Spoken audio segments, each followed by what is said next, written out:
I have no greater joy than to hear that my children are walking in the truth. Why do you like that quote over, some other stuff? It's like the first thing that you thought of when I asked, what kind of quotes do you like? So there's a couple of things behind that. One has to do with children, right? So it's important for me that scripture speaks to me are we rolling here? Or are we? Oh, so that scripture speaks to me twofold. One, because it speaks to children, right? So as I grow older, it's amazing for me to see each of my children's walk in their faith. Some similarly, but also different independently. But the key word in that whole thing is walk, right? It's for me is symbolic of not just having faith, but actually how they live their daily lives and actually have purpose, and live out their faith in the things they do, the relationships they have.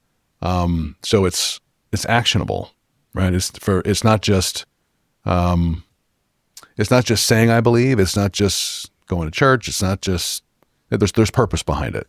That's what's important. Yeah, there's a big difference between believing something and just knowing something and doing something. Yeah, right. And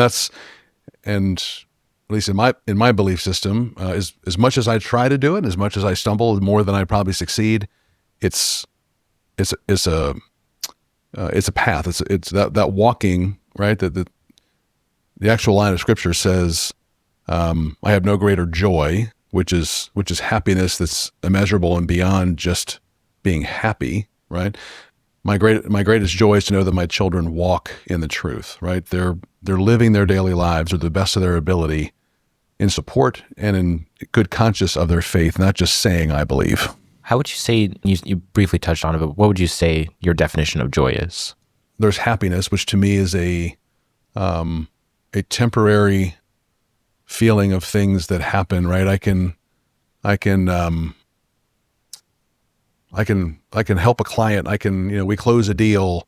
We go to the range and we hit the bullseye, right? It's a short-term spurt of... It's a short-term and easily gone feeling. Joy's eternal, right? So I went to visit my son this past weekend, right? And so my first grandchild, my baby granddaughter Eliana, was born in November. And I go down to, visit them, and I walk in their house and I see her, and that's joy, right? That's a feeling beyond happiness of something that will last a lifetime. And joy is also, again, for me, is a spiritual thing, right? It's a connection and a level of happiness that exceeds something temporal. There's a discipline part of it. What are the things that drive you to do the things that you do? Why do you work hard? Right. Okay. Well, there are financial reasons for that. But there are meanings that are much greater, certainly in my life now, that you work hard for. Right. In creating joy, I mean, I can buy a nice car. That's not joy for me. Right. I can go have a nice meal with good friends and family and so forth. Right. Well, the enjoyment of that meal and the time spent with friends and family and so forth is a block of time that will be happy, right? I'll enjoy that meal, and I'm going to enjoy it for a short period of time, and the company's going to be great. And then tomorrow, a new day starts, and there's nothing lasting beyond that time spent that's necessarily joyful, right? But memories are joyful. Good memories are joyful, right? Things watching my children succeed, personally, professionally, spiritually, at the top of the list, really, create joy. That's the difference for me. So you would prefer experience over material things? Without question, right? And as much as I can remember, the things that we do, it's experience way beyond material. Now, that's not to say that I don't like material things. I have a terrible habit of buying cars at the wrong time, and spending money probably on things that I don't need to spend money on. Those things don't give me joy; they give me happiness. And then I will, maybe another way to look at that is how I look at things in retrospect. Right? I can look at something I've purchased or had the wherewithal to buy, and maybe did, and it gave me happiness for a period of time, and look back on it and go, man, I didn't really need to do that. Um, the things that bring you joy, you never regret. So what about, so you have the material things and then you have the experiences, memories that you have. How would that tie into your motivation versus your discipline? So, because you have the material things that are kind of like short term. It's like you get it and you get that little like dopamine high and everything, which almost sounds like motivation. Like it's something that sparks that little more like that end result motivation. Like I finally have accomplished something. But then there's also like the experiences of everything that you learned to get to that point, which I would say is, or in my opinion, is like, that's the discipline. Like the discipline got you to that materialistic thing. You got it. It became that motivation, and then motivation to do another thing that gives you that discipline. Yeah, I don't disagree with that. I also look at it a little bit differently in that if I look at things, if you look at using your comparison of motivation versus discipline, right? So things that also, I'm going to use the joy happiness comparison again. Things that also bring me joy are bringing happiness to other people, right? So, and that could be a client, that could be family, that could be friends, picking up a tab for a nice bottle of wine or a, or a meal or something like that. So I like to create happiness whenever I can. I'd like to bring happiness to people I care about. The discipline are the things that you do to allow yourself to create that, right? So, what are the things that I do? It's mechanical almost, right? The things that I do on a regular basis, the things I do, how I follow up with, prospective clients, things I do in my daily life to make sure that I'm a calendar freak, right? So I have to make sure that my day is mapped out, right? So if it's not in my calendar, it may not happen. But I need that discipline to make sure that I'm, one, on time for things, that two, I'm prepared for things, and doing everything I can to make sure that the outcome as a result of that discipline ends up as not every time, but ends up the way I hope it will. I've always said I hate routines, but I love consistency. You said that you always need to map out your calendar. I'm more on the spectrum of, if I have my calendar free, it allows me, like, I know what I want to get done, but it gives me that flexibility to say that if something doesn't feel right to do right now, I could do something else. Like if I don't feel like editing, just because I'm like my mind's still editing the movie in my head, I could do something more like operational side.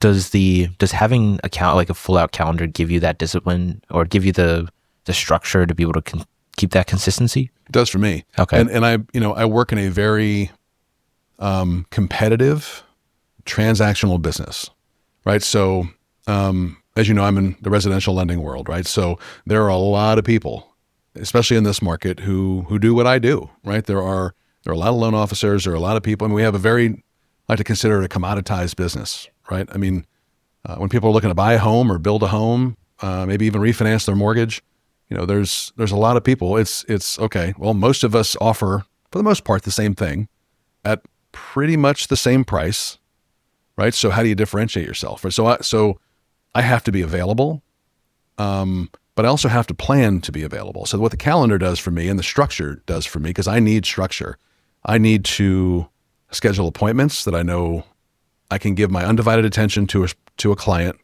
who probably has 1,000 questions, and be able to give that time and counsel and educate and coach, right? Because that's it for me. That's a differentiator. I know I'm on a tangent here, but in order for me to be the best version of me for someone who needs my attention, and to give them the undivided time that they need to get the best of me, I need to plan for that, right? I need to make sure that, you know what, if you're available from 10 to 11 on Thursday morning, I'm giving you that time, and everything else is pushed to the side. If I don't do that, it's a lot harder for me to just answer the phone every time it rings, right? Now I'll get back to you immediately, but I have to live that way. I have to make sure that, and also for balance, right? Work-home balance has always been a very difficult thing. And so in as much as I need to give my business and the clients of that business as much time and effort and energy as I can, I need to give that same time and effort and energy to home. With your family, with the people that you love. Yeah. And it doesn't always work out that way. And for years, that was kind of a bone of contention, right? I want to make sure I'm pouring into my family. I want to make sure if I'm coaching, that I'm that's uninterrupted and giving time. And in the real estate and mortgage world, most people are, they also have jobs, right? So they're also busy and active in trying to do their home purchasing things or home building things when they're off work, right? They're available to talk at 8 p.m. They're available to talk at 10 o'clock on a Saturday morning, right? So sometimes you have to do that, but the calendar gives me the opportunity and the option to decide if I'm going to take that call or that meeting or what have you at that time. But if I say yes, you're going to get the best of me. So that actually goes really well to the main purpose of the conversation, or the main overall subject, which is that you're really good at making value-based relationships over transactional relationships. So I just wanted to see do you have a definition of what a transactional relationship looks like versus a value-based relationship towards clients, but also in your family and as well to yourself? So I think some of those intercede to some degree, right? And so from a business standpoint, that's easy. For me, it's again going back to the commoditization of our business and how there's so many people basically doing the same thing, right? When people call in, when people are buying a home or getting a mortgage, what they're most interested in are okay, well, what's my interest rate? What's my monthly payment going to be? Can you beat this rate? Can you, so forth and so on. All of that. Our business is so transactional, and most people who are looking to buy, quote unquote, the product that I'm offering, value for them is cost, right? It's interest rate, it's monthly payment, it's closing costs, right? That's because they don't know me just as much as they don't know, I've been probably recommended by someone, but we don't have a relationship yet, right? Me and the client, right? So their value system is based on cost, right? So how do you turn that into value, right? Or how do you turn value into something other than cost, right? So that's building trust. It's actually being empathetic and sympathetic to a situation, right? It's listening versus talking. It's, good relationships are built over time, right? I'm trying to build a relationship in about 10 minutes. There's value in those qualities and listening and showing empathy to a situation, to guiding someone down a path that even if I'm not necessarily providing, the cheapest rate or the cheapest terms, being willing to say in some cases, you know what, if that's what you're being offered, then take it, even though it's not with me, because the best thing you can do is what's right for you and your family. And many times those folks come back because they appreciate the fact that you were honest and trustworthy. But in many cases, there are situations, a lot of what we do in this business have to do with folks who are building a home or doing a large-scale renovation or something that is unique to them, because most people that I work with in that space have never done it before, right? They might have built a home in a neighborhood, right, with what we call production builders, right? You put a deposit down, the builder builds your home, and then you get your mortgage at the end when the house is built.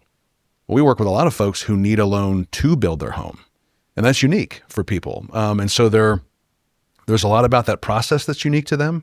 And so where we end up creating value is by coaching, by teaching, by providing people a true understanding about what they're going to get into, how it works, how it differentiates from getting a traditional loan, so that there are no surprises, right? So they know exactly what to expect from the moment they fill out their loan application until the time that the last draw is paid and they're moving into their home.